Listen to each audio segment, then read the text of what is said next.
mi mejor amigo me pidió dinero. Es la última vez, te juro. Le di confianza y una transferencia a las 2:06 de la mañana. Lo que descubrí después cambió todo, porque él no era la víctima, era el actor principal en mi propia estafa. Yo, Miguel Torres, de 34 años, trabajo como diseñador industrial en una agencia en la Roma y vivo en un departamento pequeño en la Cuauhtémoc. Conocí a Rodrigo desde la prepa, compartíamos carretes en el tercer piso de la casa de su mamá en la Condesa, fiestas de cumpleaños en la casa de su abuela en Iztapalapa y un proyecto de universidad que hicimos hasta la madrugada en Reforma. Rodrigo es quien siempre tenía el auto, un Jetta viejo con olor a cigarro, y quien, cuando alguien necesitaba dinero, tenía la palabra y la promesa. Por eso me dolió tanto enterarme de lo que realmente pasaba.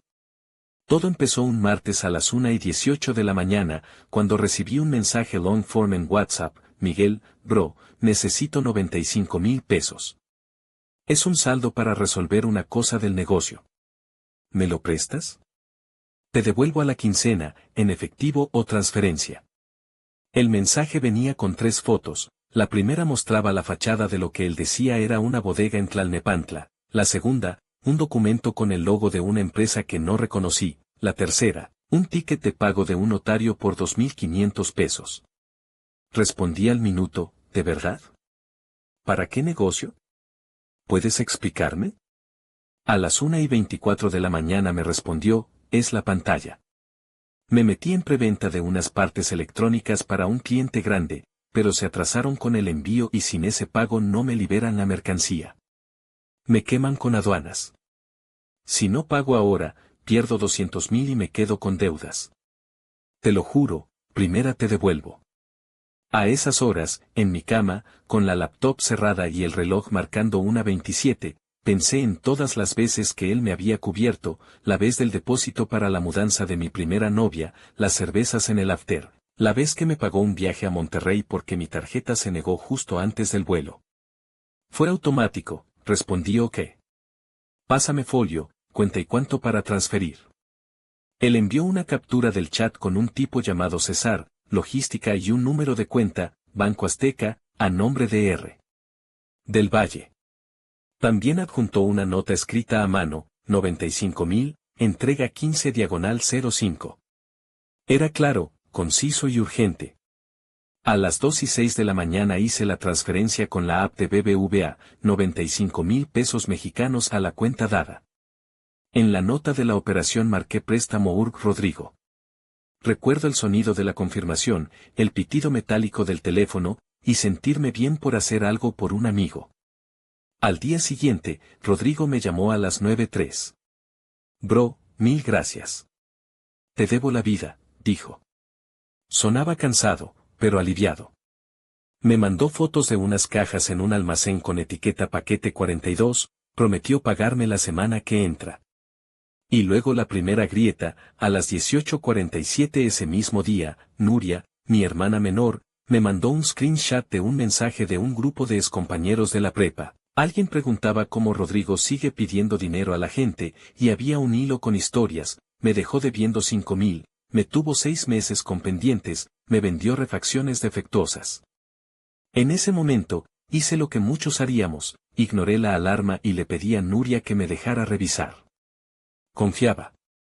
La semana pasó. Rodrigo empezó a retrasar devoluciones hasta el jueves: mañana, me pagaron pero no lo pude sacar, excusas que yo iba aceptando. Empecé a sentir una ligera incomodidad cuando a las 3:12 de la mañana del sábado sonó mi teléfono. Era un número desconocido. Contesté y una mujer con voz ronca dijo: Miguel, soy Marcela. Rodrigo me debe 34,500. Si tú lo conoces, dile que deje de hacerse. Nos está fregando a todos. Colgó. Revisé el registro: 4 llamadas más a números distintos en las siguientes 24 horas con voces distintas que reclamaban lo mismo. Discovery, el primer descubrimiento real. Empezaron a aparecer mensajes fuera de lugar: un correo que Rodrigo había enviado, por equivocación, a mi cuenta de Gmail. El asunto decía consolidado de ventas, abril, y al abrirlo vi, mezclados, contratos, facturas y una lista de nombres con abonos y saldos. Rodrigo había enviado copia de una hoja de Excel donde figuraban entradas, clientes, anticipos, bonos y una columna que decía cobradores /diagonal moras. Mi nombre aparecía con un 95.000, préstamo, escrito a mano al lado. Al lado, números, 8.500, 12.000, 34.500, y junto a algunos nombres aparecía la palabra incobrable o pendiente, bloquear. La columna de notas decía, no prestar, historial malo junto a varios apellidos que conocía. El correo venía con 2 PDF, uno con recibos de transferencias, con fechas, horas y números de confirmación, y otro con una nota rapada por un juez municipal sobre un desalojo en la bodega que supuestamente existía en Tlalnepantla. Las fotos de la bodega que Rodrigo me había mandado eran, al parecer, de otra parte, los archivos mostraban metadatos con ubicación San Martín Texmelucan, distancias que no concordaban. Empecé a sentir el estómago vacío, como si la confianza fuera líquido que se escurre. Confrontación.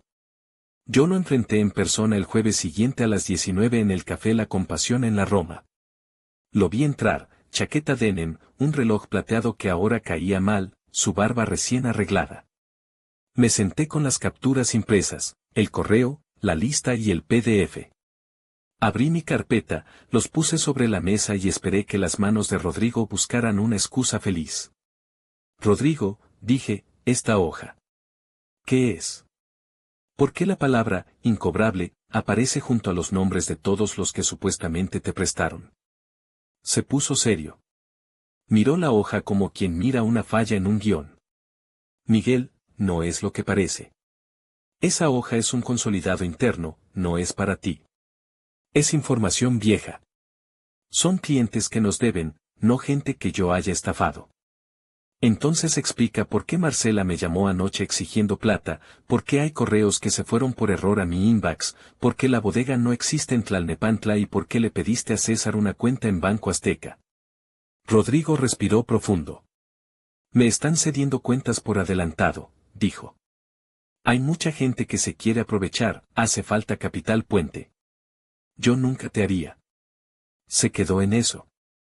Empezó a hablar de problemas de tesorería, de un socio que se había retrasado, me contó una historia larga, técnica, importaciones, factura pro forma, fletes, garantías de crédito. Cada palabra era una cuerda para atarme de nuevo, palabras que yo ya conocía por los años de amistad y la familiaridad con su tono. Tenía datos, números, nombres de empresas con las que yo había oído de él en fiestas y parecía razonable. Salí a la calle con una sensación a partes iguales de alivio y de un dedo índice que no me dejaba moverme, la duda. La presión externa, amigos, familia, trabajo y redes. Las semanas siguientes fueron un ataque en todos los frentes. Primero, las llamadas que yo no podía contestar, la exnovia de Rodrigo, Carla, a quien yo veía ocasionalmente, me llamó llorando a las 8:12 de la mañana, Miguel, Rodrigo no me da explicaciones y dice que te pidió dinero a ti. ¿Lo conoces? ¿Lo ayudaste? Ella había dejado de hablarle por montones de deudas. Después, en el trabajo, un rumor. ¿No eres amigo de Rodrigo?, me preguntó Sofía, una diseñadora, a las 15:30 en la sala de reuniones. Escuché que le diste dinero y que la gente lo está señalando. Mi jefe, don Álvaro, que siempre había apreciado mi seriedad, me lanzó una mirada con sospecha cuando pedí permiso por asuntos personales. En Instagram, Rodrigo comenzó a hacer stories de empresa en crecimiento, fotos de oficinas con créditos bancarios, selfies con hombres de traje y, sobresaltando, un par de mensajes directos anónimos a mi cuenta. ¿Sabes que te hizo lo mismo que a nosotros? No seas tonto y otro, no seas cómplice. En mi grupo de amigos de la prepa, se volvió tema, algunos defendían a Rodrigo, otros contaban sus propias anécdotas de dinero no devuelto. Se radializó, 22 personas en el grupo tenían algo que reclamar. Era como si hubiese despertado a una colonia entera de rencores.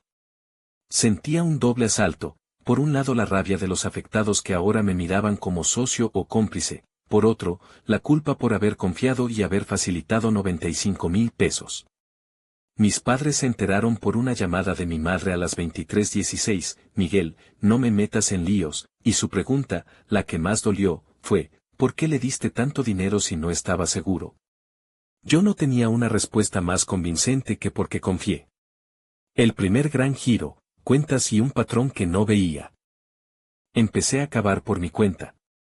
Revisé los metadatos de las imágenes que Rodrigo me había enviado, fechas inconsistentes, ubicaciones cruzadas. Pedí a mi banco que me entregara los detalles de la transferencia, forma legal, pedí un resumen de movimientos. Con la misma calma que he manejado proyectos en la oficina, rastreé cada número de cuenta que Rodrigo había usado en los últimos 18 meses.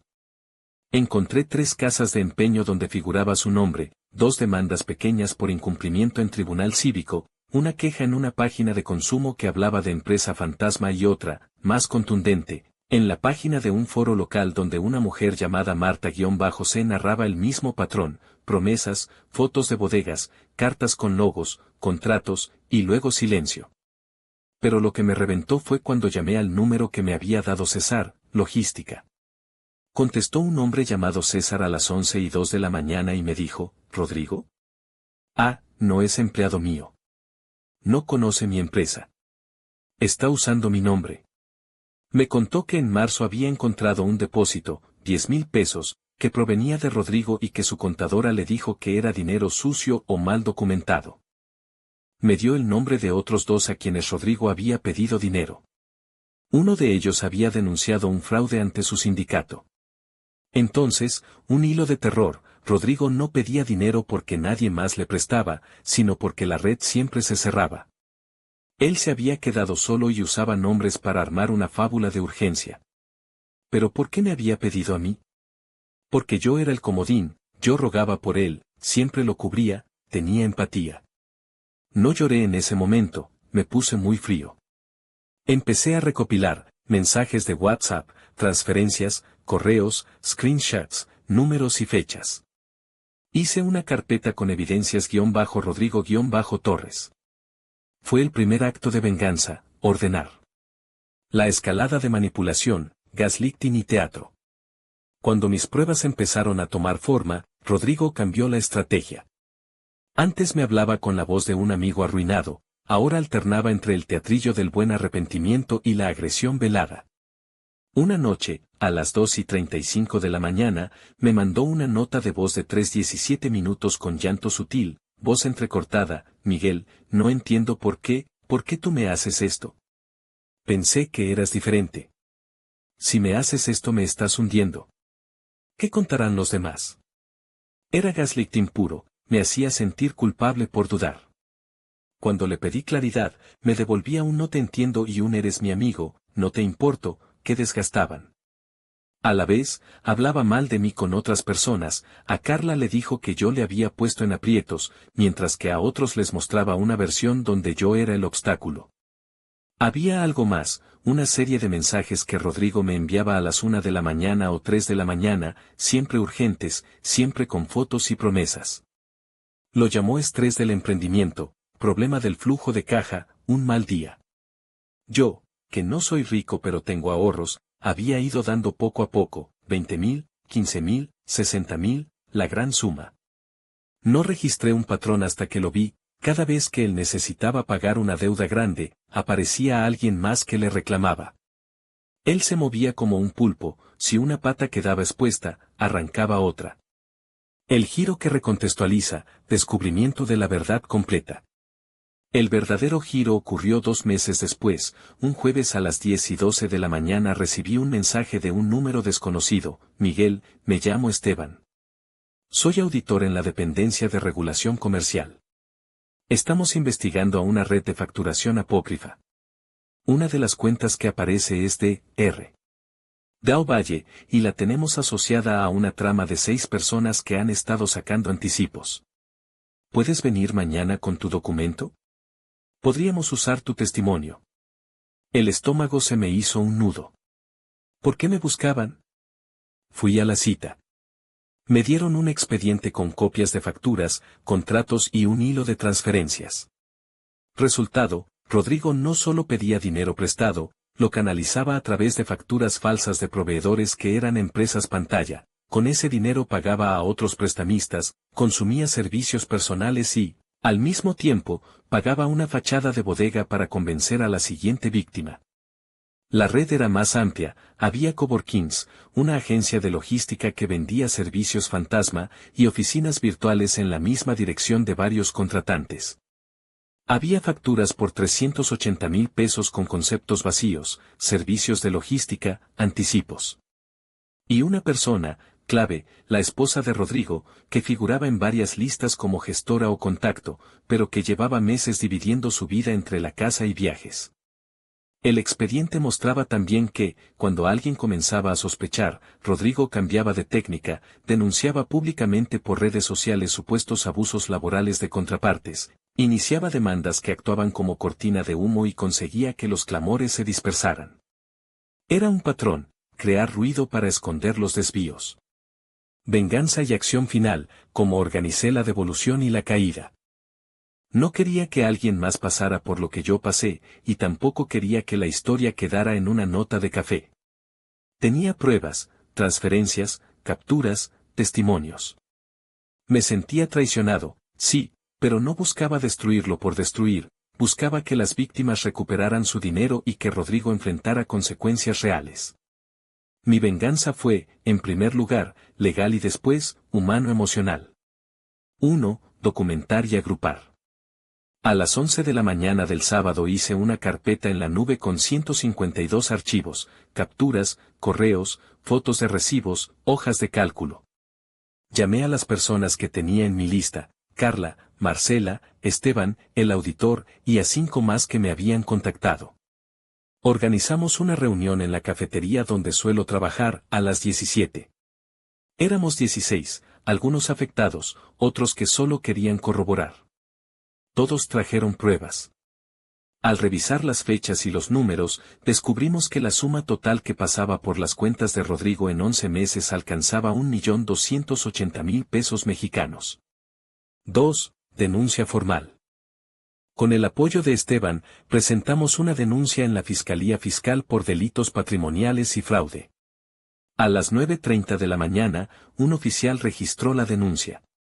No hubo detención inmediata, pero lo que la Fiscalía sí pudo hacer fue congelar una cuenta asociada que tenía 276,000 pesos, dinero aún no dispersado. El proceso administrativo fue tedioso, folios, copias, identificaciones y horas de testimonio. Fue agotador emocionalmente, pero también sumamente liberador. 3. Acto público y confrontación final.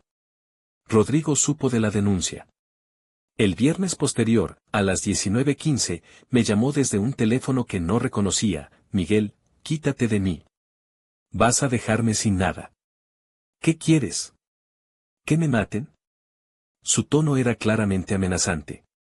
Le respondí: lo que quiero es que devuelvas el dinero o que la fiscalía haga su trabajo. A las 20:30, organicé una última reunión con él en el estacionamiento del supermercado La Esperanza en La Juárez, con algunas de las víctimas y un amigo abogado que, sin formar parte de la causa, quería presenciar.